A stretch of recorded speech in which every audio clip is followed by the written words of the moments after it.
través de Roberto Lago. Y si algo sabíamos los titiriteros mexicanos de los títeres del mundo, era a través de Roberto Lago, porque precisamente por ese trabajo que hacía de compartir y de intercambiar información, pues toda la información que le llegaba, que él recibía era de titiriteros de todo el mundo. Entonces fue a lo largo de 60 años creando una muy amplia colección de títeres, una gran biblioteca Ajá. especializada. Entre sus viajes y cosas que le mandaban, fue reuniendo muchísimo material. Y entonces todo ese acervo nos lo legó a Tita y a mí. Con Wow. ese material creamos la Fundación Cultural Roberto Lago para la conservación, la difusión y la promoción del teatro de títeres. En esta ocasión, lo que queremos mostrarte es una pequeñísima parte de la colección. La colección es muy grande, como te Ajá. imaginarás, Sí, claro. ¿sí? Este, entonces, una pequeñísima muestra de los muñecos que contiene esta colección. Ajá. Es una colección de verdad importante porque como fue miembro fundador del grupo del Teatro Guiñol mexicano en los años 30, Ajá.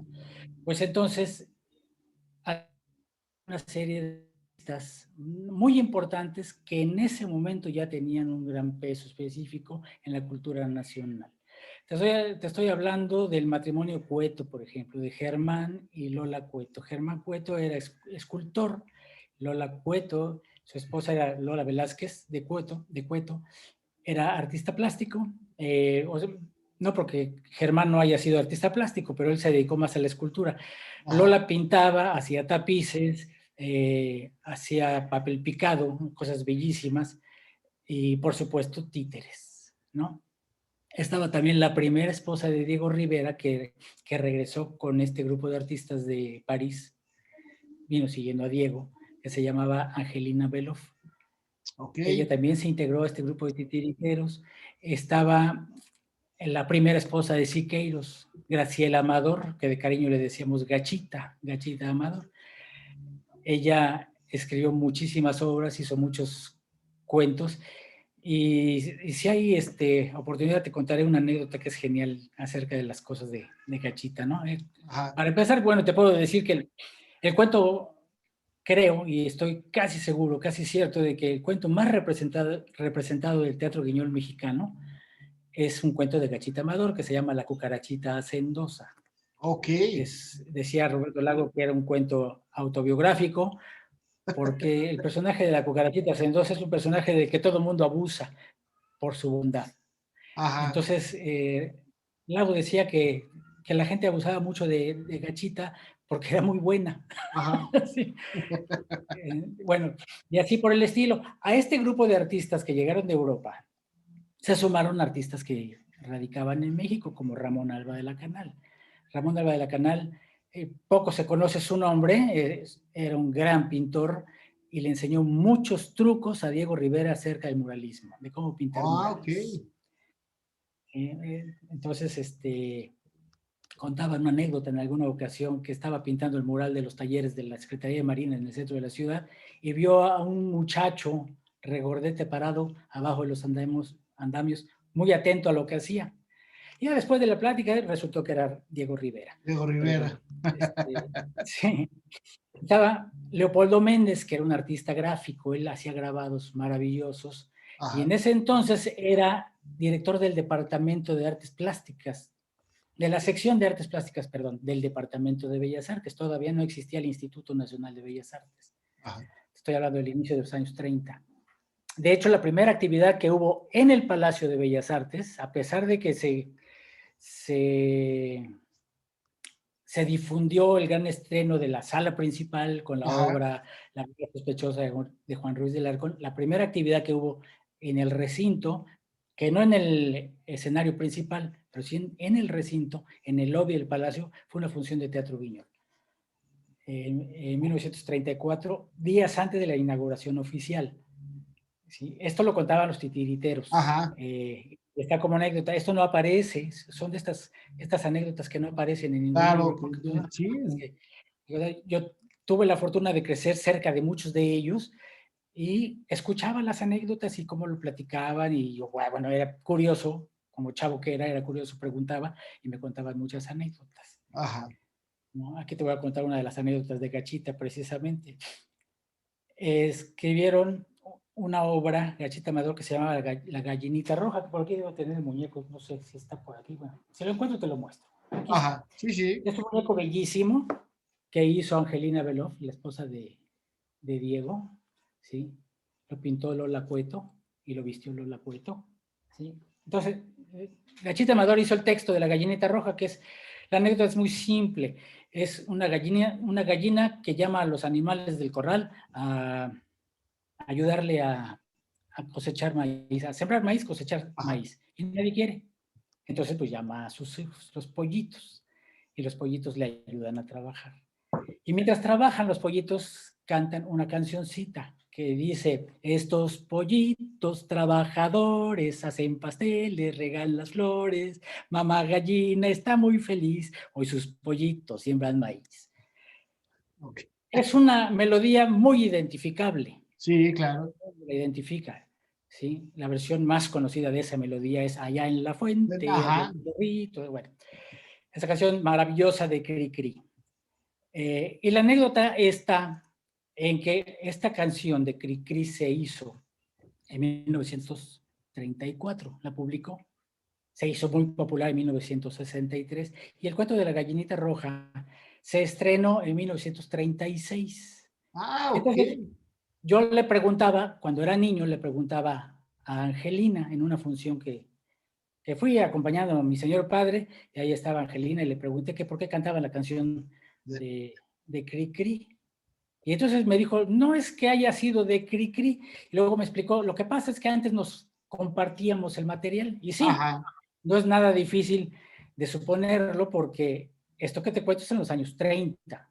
La Claro. comunidad artística y cultural del país era muy, muy reducida, y todo el mundo se conocía y todo el mundo se intercambiaban los materiales, se los compartían, no es que se compartían el Claro, material. la convivencia entre los artistas era muy diferente. Claro, totalmente diferente, ¿no? Entonces, así fue como me lo explicó Angelina, ¿no? Y tan que es así que músicos de la talla de Silvestre Revueltas, por ejemplo, este maravilloso compositor mexicano, le escribió la música a un cuentito colombiano que ponían los titiriteros, que se llama El Renacuajo Paseador. Le hizo una piecita musical que dura 5 minutos. Ok. Y es una joyita musical porque esta obra, leída en voz alta, dura 5 minutos, lo mismo que dura, ¿no? Y entonces los titiriteros la llevaron a escena. Voy a mostrar los muñecos. Este ratoncito es la señora Doña Ratona del cuento de El Renacuajo Paseador. Es a quien van a visitar el renacuajo y su amigo el ratón. Ok. Y esta es la señora Gata. Ve la estética de los muñecos, son muñecos bellísimos. Sí, ¿no? claro. La señora Gata. Los muñecos son de Angelina Beloff. Entonces, tenemos el cuento del colombiano Rafael Pombo, que no conocieron los titiriteros. El cuento les llegó a través de Antonio Vanegas Arroyo. Antonio Vanegas Arroyo era el señor que le imprimía todos los grabados a José Guadalupe Posada. Ah, ok. Posada no imprimía, Posada grababa, pero no imprimía. Él no era impresor. El impresor era, y el que le editaba las cosas, era Antonio Vanegas Arroyo. Claro. Entonces, él editaba unos libritos que se llamaba Teatro Mexicano, Teatro Infantil Mexicano, y les dio ese librito. Y entonces los titiriteros tomaron el libro del Renacuajo Paseador y lo llevaron a escena. ¿Sí? Y Silvestre Revueltas le puso la música, ¿no? Y la música es muy similar a cómo contaban, y el ritmo, como contaban la historia los titiriteros, ¿no? En el final del cuento, cuando el renacuajo está huyendo de los gatos que atacan una fiesta, tiene una especie de cadencia descendente que dice: los gatos comieron el pato seno y mamá ranita solita quedó. El pato cenó porque el pato se tragó al renacuajo. ¿No? Lo estaba huyendo. Y en la obra musical, esa descendencia la hace exactamente igual y en los mismos tiempos Silvestre Revueltas. O Ok. sea, dura al mismo tiempo leído que musicalizado. Oye, y por ejemplo, de esto hay archivo, en aquel entonces no sé cómo lo grababan. Sí, la música del Renacuajo Paseador estuvo sin grabarse, pues casi como 40 y tantos años, Claro. porque grabaron en un disco de esos de pasta enormes, Ajá. ¿sí? Y yo le preguntaba a Roberto Lago, ¿qué pasó con la música, con la grabación original del Renacuajo Paseador? Dice, cuando se hizo el máster, pues ya ves que los discos de acetato tienen una espiral. Sí. Es una espiral donde se pone la aguja y se va recorriendo conforme va reproduciendo. Bueno, esta espiral corría de adentro hacia afuera, entonces no había manera de reproducirlo. Y se enlató y ahí se quedó. Ajá. Yo la primera vez que escuché el Renacuajo Paseador fue en 1979, tocado por la Sinfonieta de Londres. Wow. Fue la primera vez que lo escuché. Antes, ¿no? O sea, yo tenía mucha curiosidad de saber cómo era la música del Renacuajo Paseador. Sabía que Y estaba musicalizada y todo, pero no conocía yo la música. Hasta en yo te voy a contar 1979. otra anécdota. Fíjate que esta historia del Renacuajo Paseador, yo la conozco y de hecho lo acabo de grabar y está aquí en mi página de Facebook Ay, qué como padre. la fábula de Rin Rin Renacuajo. Y así se llaman. Renacuajo se llama. Así se llama el Renacuajo. Ajá, Se llama Renacuajo. Salió esta mañana muy tieso y muy majo. ajá. Y lo ¿No? acabo de grabar, está Ay, qué grabado, padre. lo publiqué la semana pasada y estaba Ah, aquí. mira, Mira, qué coincidencia. ¿qué tal? Sí, es una de las obras maravillosas que tiene el Renacuajo, el Guiñol de México, Ajá, porque colaboraban mucho. Eh, Tenían una rondita, que es una ronda popular, que es la ronda de la víbora de la mar. Lola Cueto le hizo una versión que se llama la ronda del Nahual, ok. ¿no? Esa la víbora de la mar, pero dice, por aquí pasó el Nahual, con sus Ah, ok. alas de petate y sus ojos de comal, ¿sí? Y entonces, Blas Galindo tomó la idea y otra ronda infantil, que también la ponían los guiñoleros, que se llama La Doñana, ¿sí? Ajá. Que en el jardín de niños nos la enseñaban como Milano. Dice, vamos a la huerta del Tontorogil a ver a Milano cortar, bueno, aquí es a ver a Doñana cortar el perejil. Ajá, Y Blas Galindo, este músico mexicano maravilloso que hizo los sones de mariachi, le hizo un arreglo para 4 voces, ajá. ¿sí? Y se los dio a los guiñoleros. Los guiñoleros montaban la ronda de Doñana en esas 4 voces, según el arreglo de Blas Galindo. Y al paso de los años se fue perdiendo porque las nuevas generaciones pues no cantamos para nada, ¿no? Entonces, no sabemos mucho de la cantada. Y entonces así fueron haciendo obras primero, eh, el folclore mexicano, el folclore universal, uno de los muñecos más bonitos y de los bailes más vistosos que tenía el Guiñol es que es el baile de las lagarteranas. Ok. Las lagarteranas es una sección de una zarzuela, una canción de una Ajá. zarzuela que se llama El huésped del sevillano, ¿sí? Y entonces ellos tomaron, esta jota es una jota aragonesa e hicieron los muñecos. Este muñeco es completamente hecho por Lola Cueto, es de los más antiguos, creo de 1934, por ahí sí, Wow. 35, ¿no? Pero a ver si lo muestro, el No, bordado que está tenía, fantástico su, ajá. Es sus completo acabados, el traje, los zapatos y todo. sí, claro, sus No, no, no, alpargatas, ¿sí? Y las manos son bastante duras, son de madera, ¿sí? Porque los muñecos aplauden durante el baile, ¿sí? wow. Porque no pueden hacer las castañuelas, entonces aplauden. Claro, Es una que se aplauden. Y ese es uno de los muñecos que a mí me gusta más dentro de la está colección, precioso. porque Oye, prácticamente es emblemático del Guiñol, este muñeco. y junto con mientras existían también las carpas para los actores que iban de un lado a otro, donde encontramos a grandes actores que luego se fueron al cine también había grupos itinerantes de títeres, ¿verdad? Sí, claro, claro. Estos estaban institucionalizados en Bellas Artes, pero Ajá. sí iban de barrio en barrio, de pueblo en pueblo, ¿no? Era parte de su Eran tarea. como caravanas. Como caravana, sí, se integraron también un poco a las misiones culturales de la Secretaría de Educación Pública, sí, y sí, iban también de pueblo en pueblo, a pesar de que llevaban la representación institucional del Ajá. Instituto Nacional de Bellas Artes, ¿no? O de la Secretaría de Educación Pública, o de quien fuera. Y así fueron visitando diferentes comunidades.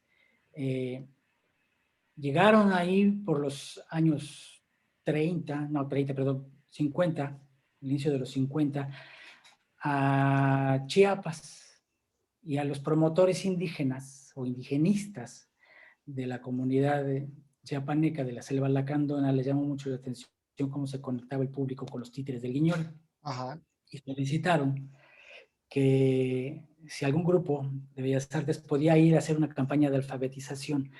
Ellos ya tenían una experiencia previa en Oaxaca, Ajá. ya tenían una experiencia previa en Venezuela acerca de las campañas de alfabetización y de la fundación de grupos. Pero nadie quiso ir, entonces el que levantó la mano fue mi señor padre. Ajá. Ojo, a lo mejor por la cercanía con su tierra, no lo sé. Pero el caso es que vino a la selva chiapaneca y capacitó a un grupo de indígenas para hacer los muñecos y para montar las obras, ¿sí? En donde ellos escribían sus obras y crearon un personaje a su imagen y semejanza y que hablaba su propio lenguaje y que pensaba como ellos además, Wow. que se llamaba Petul. Petul significa Pedro. Este personaje Petul fue el encargado de hacer la campaña de alfabetización y conectó de tal manera con los habitantes de la selva lacandona que se volvió prácticamente el consejero del pueblo. Claro, wow. De tal suerte que contaba Roberto Lago que una de las anécdotas es que había una niña que, que le fue a decir a Petul que le pidiera permiso a su papá para viajar a México con Petul, para regresarse a México con Petul. ¿Sí? Una pareja de novios fue a pedirle a Petul consejo y un poco autorización, permiso para casarse. ¿No? Wow. Y así de ese tamaño era el impacto que tuvo Petul en la comunidad indígena. ¿Sí? En el 54 mi padre tuvo que regresar a la Ciudad de México y quien continuó con la labor afortunadamente fue Ajá. Rosario Castellanos al lado de Marco Antonio Montero, que era un director de teatro. Ellos dos continuaron la labor, ¿no? que había iniciado mi padre. Y hasta la fecha parece que sigue el personaje, bueno, el teatro Petul sí, y el personaje sí, pero no es su muñeco original. Ajá. Eh, Fantástica y además nos enseña la penetración y la importancia que pueden llegar a tener sí, en la formación. Platicábamos la vez pasada que yo creo que todo niño ha tenido un encuentro con las artes, empezando por un títere, una marioneta, ¿no? sí, sí, claro. O sea, grandes pensadores han iniciado con los títeres, ¿no? El caso es que los titiriteros pues iban aportando. Este muñequito, por ejemplo, ellos tenían una rutina de payasos para iniciar todas sus funciones. Ok.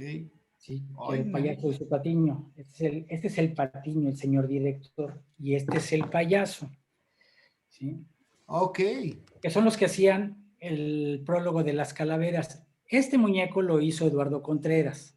Eduardo Contreras fue un antropólogo de la primera generación de la Escuela de Antropología de México, que hizo la excavación estuvo en la excavación de Palenque, luego hizo la excavación de el Templo Mayor. Él es el que sacó aquel caracol enorme de piedra que aparecía en los billetes de 20 pesos. Ah, ok, Después, sí. después fue a hacer la excavación de Mapimí, de Casas Grandes, en Chihuahua, ¿no? Ajá. Este muñeco lo diseñó y lo hizo él, y este muñeco lo hizo Roberto Lago, y los dos están inspirados en los grabados de Posada. Ok. ¿Sí? Eh, el payasito, Calavera, representa al señor Guiñol. El señor Guiñol era el personaje emblemático del Guiñol de Bellas Artes, ¿sí? Que es es un payaso francés, Ajá, realizado por Roberto Lago. ¿Sí? precioso está. Sí, es un muñeco bellísimo, bellísimo. Entonces, esta calavera representa a este payaso, ¿sí? Con su copetito, sus dos manos, Ajá. ¿sí? Los dos fueron hechos por Roberto Lago. Oye, antes de pasar, nos pregunta Cecilia Salas, nos saluda y nos dice que quién es el autor y la letra de las melodías que nos cantabas al principio. Supongo que Del el el de, chorrito, Cricri, ¿no? ajá, sí, el Sí, chorrito, la melodía es de Cricri y la letra es de Graciela Amador, la la que Graciela cantaba Amador. en el cuento. La de Y la del la Rinel otra que me atreví Renacuajo. a cantar fue la de la Ronda de Doñana, Ajá, ¿no? Esa es una ronda popular que se llama Milano, ¿no? ajá. Eh, Realmente no te podría decir quién es el autor, El porque es de autor, dominio público. ¿Quién es el autor, no? ok. Eh, Bueno, ahora sí, continuamos. sí. Y Entonces, estos personajes ya tienen una historia armada.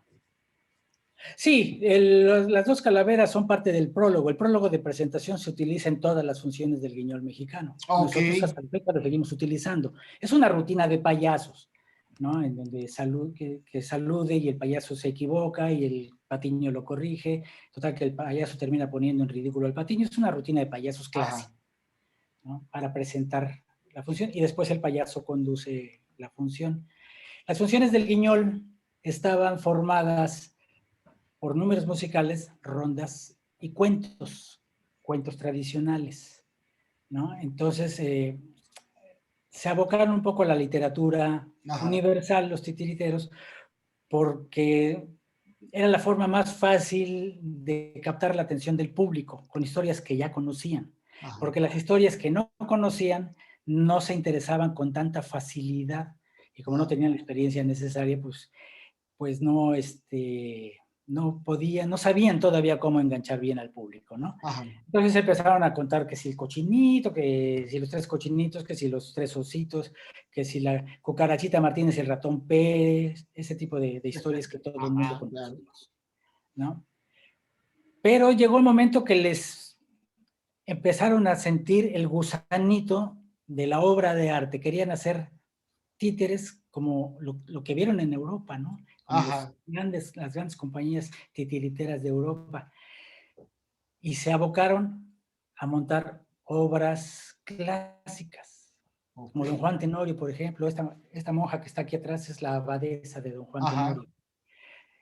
Y entonces recurrieron a artistas muy importantes de la plástica nacional, a ver si por aquí tengo algunos, para hacer, para que diseñaran los personajes, ¿no? Aquí debo de tener es que tengo, no está muy a la mano, pero son aquí está, mira. Gabriel Fernández Ledesma era un pintor en Aguascalientes y él hizo los diseños de estos personajes. Ok. Este es Don Gonzalo de Ulloa, el papá de Doña Inés, el Ajá. capitán Centellas, el hermano, el amigo de Don Juan, De Don Juan. Juan Tenorio. Y Ajá. entonces hicieron sus muñecos.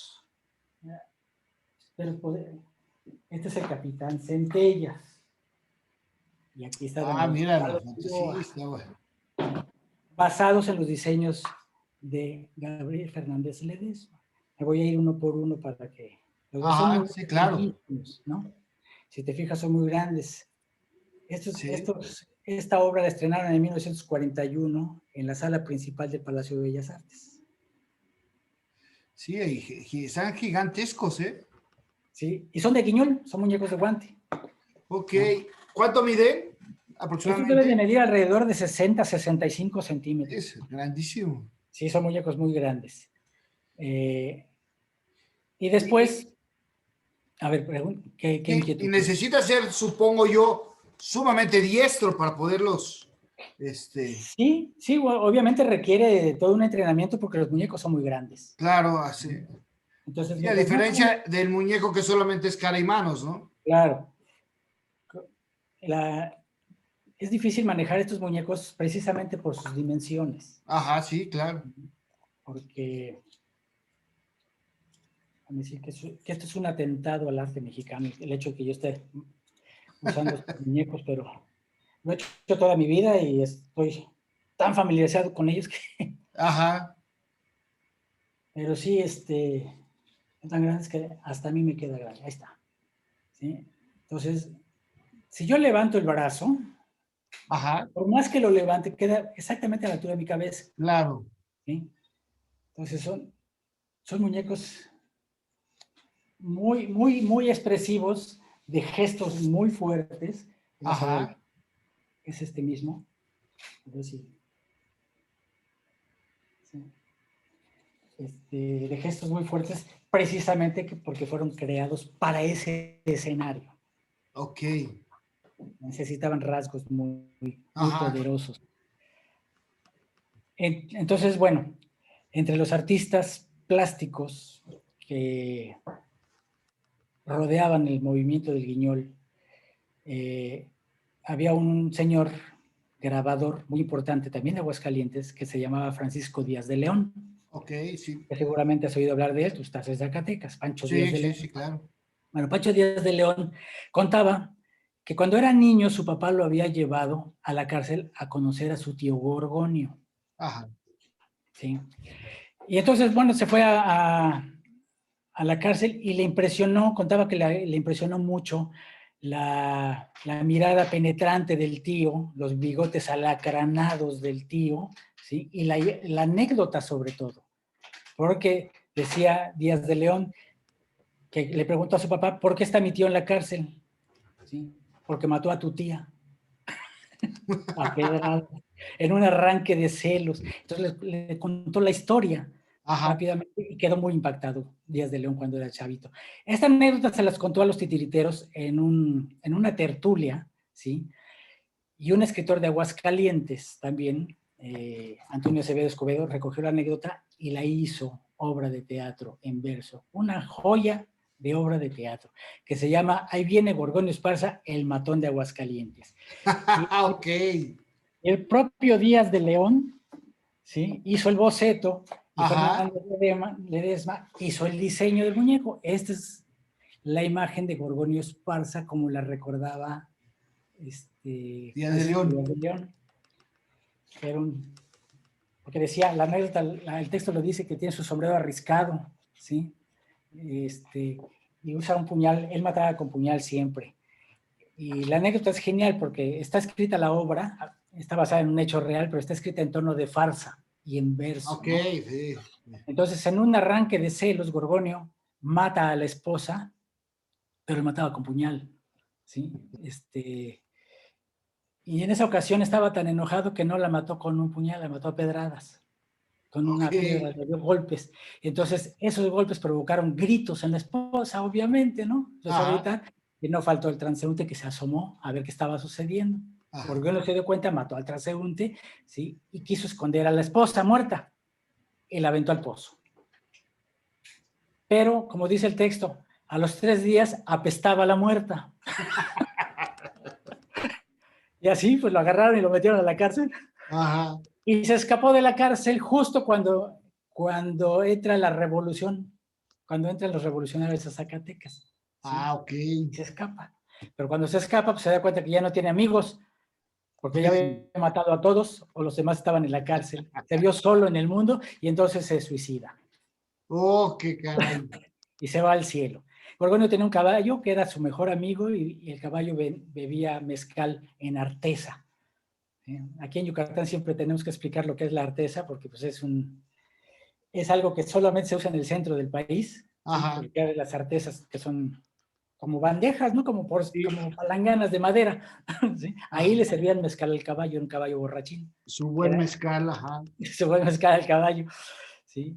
Y él vivía entre los barrios de Triana y los barrios de La Salud, en la ciudad de Aguascalientes. Ajá. Los menciona mucho durante el texto.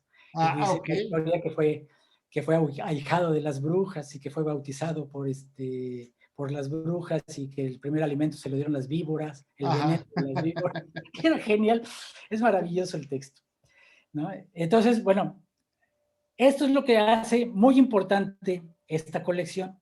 Los Claro. artistas que han colaborado con este movimiento, con este gran movimiento del Guiñol mexicano, ¿sí?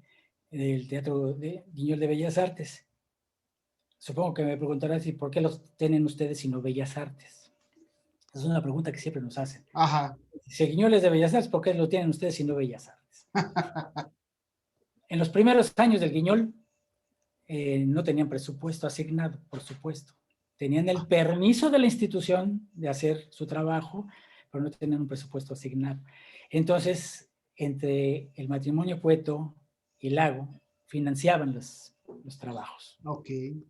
Cuando terminaban las temporadas y terminaban de hacer lo que tenían que hacer, se dividían las producciones. Nosotros no tenemos todos los muñecos de Gorgonio Esparza, ni tenemos todos los muñecos de Don Juan Tenorio. Están divididos entre nosotros, que tenemos parte de esta colección, y la otra parte de la producción las tiene la familia Cueto. Ajá. Pablo Cueto, que es nieto de Lola y de Germán.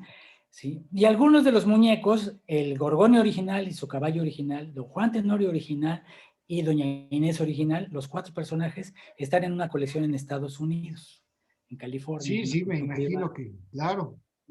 Que bueno, ellos se los regalaron a sus Ajá. colegas herederos de Estados Unidos, ¿no? Entonces ahí se quedaron en la colección y están muy bien conservados, por cierto, ¿no? Sí, me imagino el cuidado que han de tener.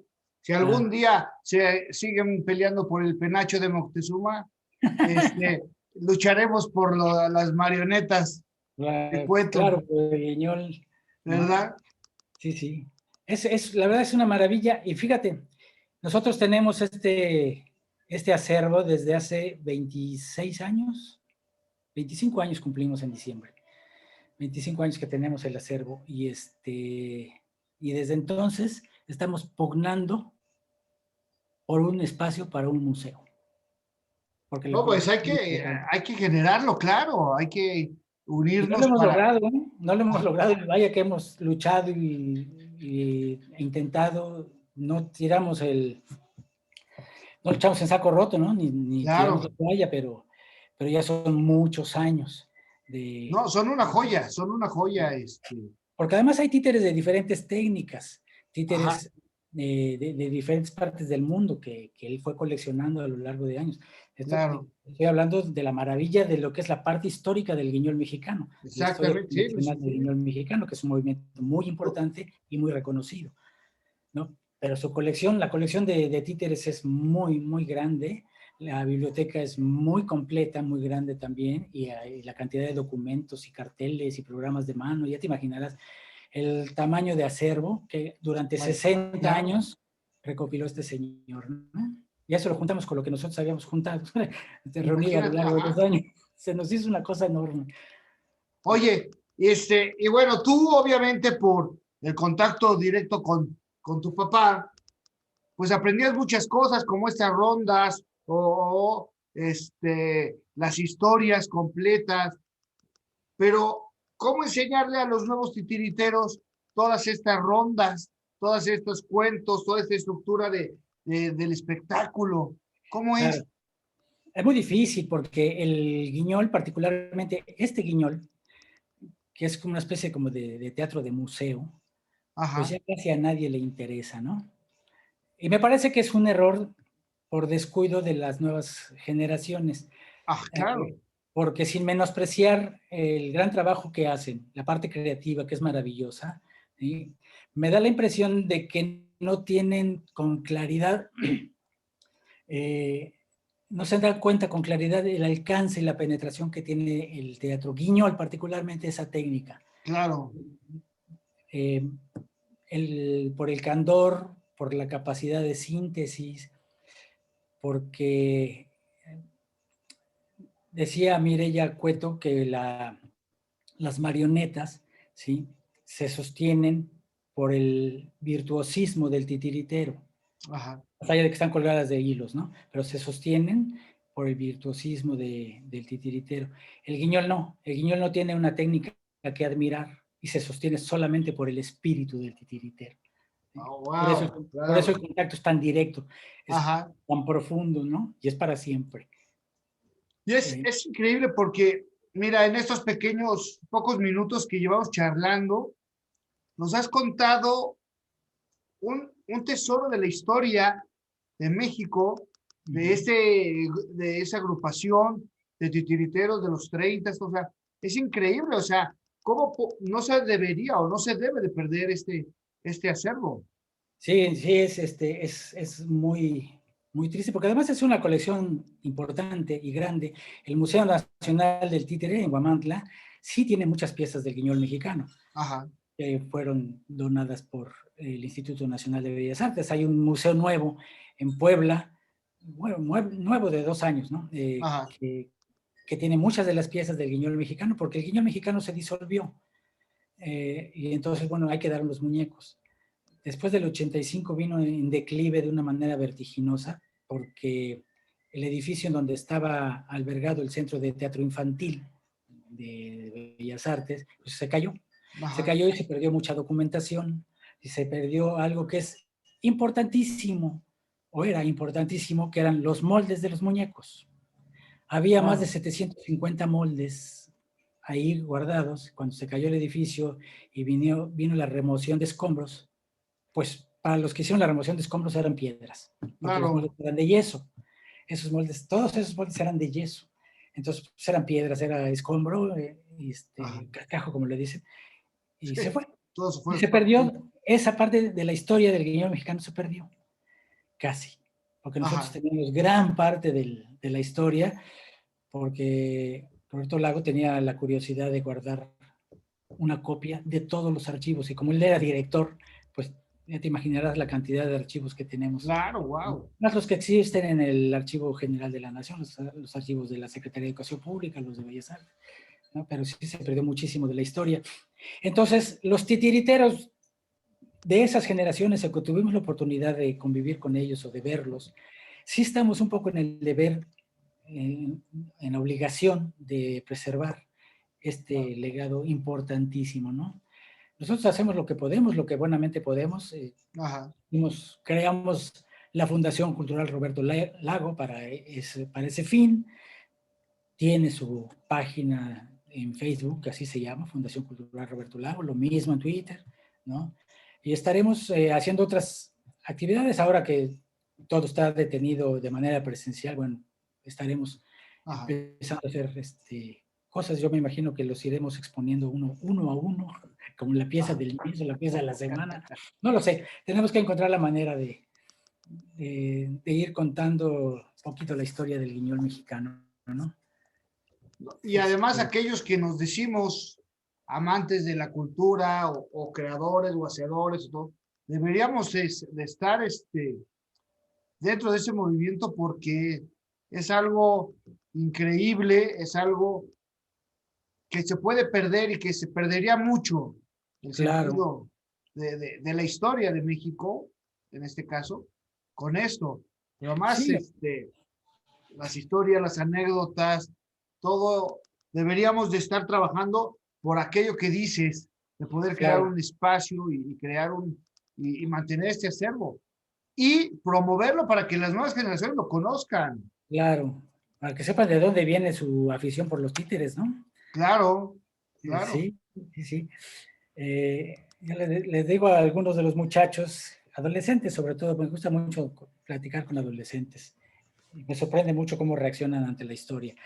Eh, que todos los grupos de títeres que se conocen en la actualidad en este país, todos, absolutamente todos, y eso no me lo puede rebatir, provienen de este movimiento titiritero de los años 30 del siglo. Ajá, De ahí surge todo, ¿no? Porque fue precisamente por Lago que, pues que los mopeds llegaron a este país, ¿no? ajá, Fue precisamente por Lago, porque muchos de los programas de títeres de la televisión llegaron a este país. Muchas de las películas que se hicieron en México con títeres, ¿sí?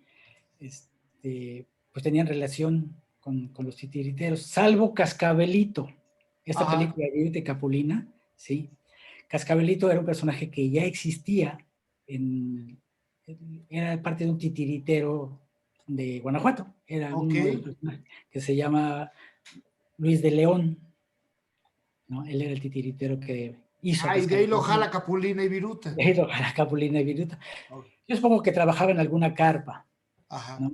Y de ahí surge la historia, pero esta película de La Edad de la Inocencia, con Marga López, las Ajá. marionetas son del teatro, del pequeño teatro de Podreca, ¿no? Italianos, que vinieron de gira precisamente por gestiones de Roberto Lago, y estando aquí, aprovecharon la estancia para hacer la película, ¿no?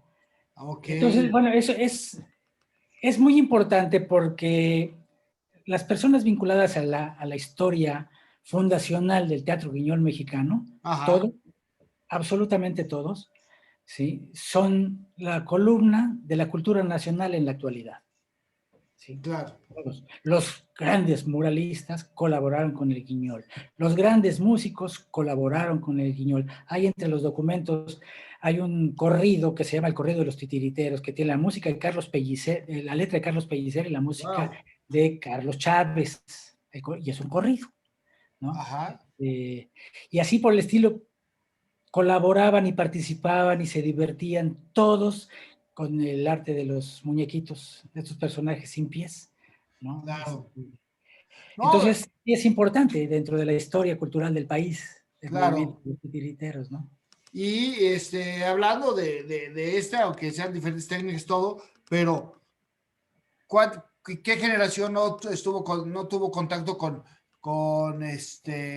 Topollillo? Claro. O en Guadalajara, por ejemplo, en Guadalajara, las generaciones de ahorita, de los 50 años, todo eso, tuvieron muchos años de infancia a un personaje que se llamaba Sixto. Uh-huh. Sixto, que tuvo un programa que duró, creo que también como 20 años, Fíjate. y que era una marioneta, era un guiñol. Ajá. Y también, o sea, todos hemos tenido el contacto con las marionetas, con los títeres, son parte de Sí, nosotros y mal haríamos en perder este contacto con ellos. claro. Claro, sí, es importante y que las nuevas generaciones conozcan un poco de la historia del arte de los títeres en el Claro, país, ¿no? Esa es, o sea, no, yo no entiendo mucho hacer cualquier profesión sin conocer su origen y su historia, ajá, ¿no? O sea, no puedes partir de, la historia no parte en el momento que tú naciste, ¿no? O que decidiste dedicarte a algo. claro, Todos tenemos una historia que nos respalda, y hay que conocerla, es importantísimo conocerla. Los titiriteros estamos obligados a conocer. A mí al principio, a la edad de los jóvenes, también me parecía la cosa más aburrida del mundo, ¿no?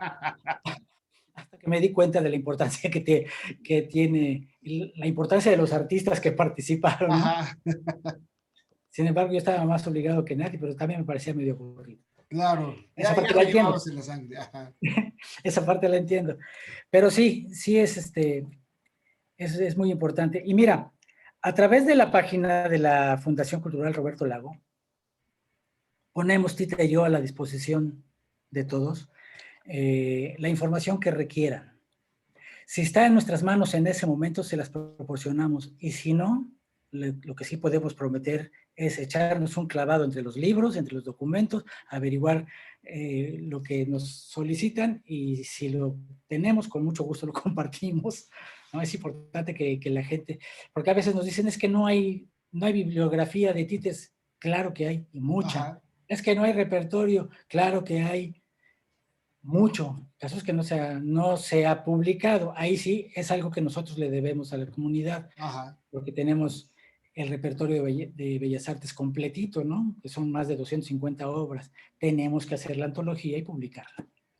Eso sí, pues ¿no? mi Porque lo querido que está publicado, Tito, vas a ver que vamos a trabajar ojalá. con ustedes. Vamos a ver que podamos generar un movimiento interesante para Claro, apoyarlos, apoyar la fundación y apoyar este maravilloso arte que es el de los títeres y las marionetas.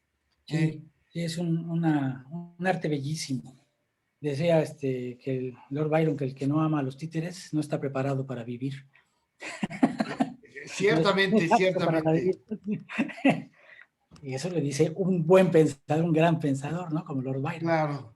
Sí. Oye, pues, como siempre, interesante. Te voy a molestar en otra charla después, compadre. Hay mucho que platicar de esto. Cada vez crece más mi admiración por ti, por Tita, por su trabajo. Y pues gracias por estar en esta charla el día de hoy. Cuantas veces quieras. Gracias a ti por la invitación y por permitirnos platicar y difundir un poco esta inquietud que tenemos. Claro. Te mando un abrazo. Cuídate mucho. Igualmente, muchísimas gracias. Saludos a todos. Gracias a todos ustedes. Nos vemos próximamente en otra emisión de Conociendo Personalidades. Soy José Ortega. Y no se olviden que mañana a las 8 de la noche tenemos una reunión en Hagamos Poesía. Gracias y hasta la vista. Buenas noches.